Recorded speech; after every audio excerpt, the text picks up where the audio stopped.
பங்கு சந்தையை பற்றி பேசும்போது அடிக்கடி கேட்கப்படும் சொல் பங்குதாரர், ஷேர்ஹோல்டர். பங்குதாரர் என்றால் யார்? அவர்களின் உரிமைகள் என்ன? அவர்களுக்கு கிடைக்கும் நன்மைகள் என்ன என்பதைக் காண்போம். பங்குதாரர் என்பது ஒரு நிறுவனத்தின் பங்குகளை வாங்கி வைத்திருக்கும் நபர். எளிதாகச் சொல்வதானால், பங்கு வாங்கியவர் அந்த நிறுவனத்தின் உரிமையாளர்களில் ஒருவராக ஆகிறார். ஒரு பங்குதாரர் வைத்திருக்கும் பங்குகளின் எண்ணிக்கை எவ்வளவு அதிகமாக இருக்கிறதோ, அந்த நிறுவனத்தில் அவருடைய உரிமையும் அதற்கேற்ப அதிகரிக்கும். உதாரணமாக, ஒரு நிறுவனம் 1,00,000 பங்குகளை வெளியிட்டதாகக் கொள்வோம். அதில் நீங்கள் 10,000 பங்குகளை வைத்திருந்தால், அந்த நிறுவனத்தில் உங்களுக்கு 10% உரிமை உண்டு. இதன் மூலம் நீங்கள் பங்குதாரராகிறீர்கள். பங்குதாரரின் உரிமைகள். வாக்களிக்கும் உரிமை. நிறுவனத்தின் வருடாந்திர கூட்டத்தில் பங்குதாரர்கள் வாக்களித்து முக்கிய முடிவுகளை எடுக்க உதவுவர். டிவிடெண்ட் பெறும் உரிமை. நிறுவனம் லாபம் ஈட்டினால் அதன் ஒரு பகுதியை டிவிடெண்ட் ஆகஸ்ட் பெறும் உரிமை உண்டு. பங்கு விலை உயர்வால் லாபம். நிறுவனம் வளர்ந்தால் பங்கு விலையும் உயரும்.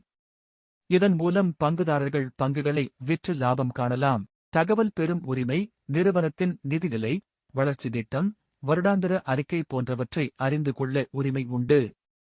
பங்குதாரர்களின் வகைகள். தனிநபர் பங்குதாரர்கள், இண்டிவிடுவல் ஷேர்ஹோல்டர்ஸ், சாதாரண முதலீட்டாளர்கள். நிறுவன பங்குதாரர்கள், இன்ஸ்டிடியூஷனல் இன்வெஸ்டர்ஸ், வங்கிகள், மியூச்சுவல் ஃபண்டுகள், காப்பீட்டு நிறுவனங்கள் போன்றவை.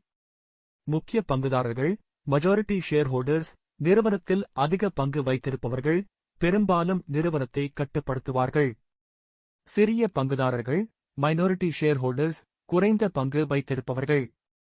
பங்குதாரரின் நன்மைகள். நிறுவனத்தின் வளர்ச்சியுடன் சேர்ந்து நிதி பலன் பெறலாம். டிவிடெண்ட் மூலம் நிலையான வருமானம் கிடைக்கலாம். நீண்ட காலத்தில் சொத்து மதிப்பு அதிகரிக்கும். நிறுவனத்தின் முடிவுகளில் பங்கு கொள்ளும் வாய்ப்பு கிடைக்கும். பங்குதாரரின் சவால்கள். பங்கு விலை குறையும்போது முதலீட்டில் நஷ்டம் ஏற்படலாம். நிறுவனம் சரியாக செயல்படாவிட்டால் டிவிடெண்ட் கிடைக்காது. மேலும், உலக பொருளாதார நிலைமைகள், அரசாங்க கொள்கைகள் ஆகியவை பங்குதாரரின் முதலீட்டை பாதிக்கக்கூடும். முடிவு. பங்குதாரர் என்பது வெறும் முதலீட்டாளரே அல்ல, அவர் அந்த நிறுவனத்தின் உரிமையாளர்களில் ஒருவராக கருதப்படுகிறார். ஒரு நிறுவனம் வளர்ந்தால் அதன் பங்குதாரரும் வளரும். எனவே பங்கு சந்தையில் முதலீடு செய்வோருக்கு தங்களை பங்குதாரராக புரிந்து கொள்வது மிக முக்கியமானது.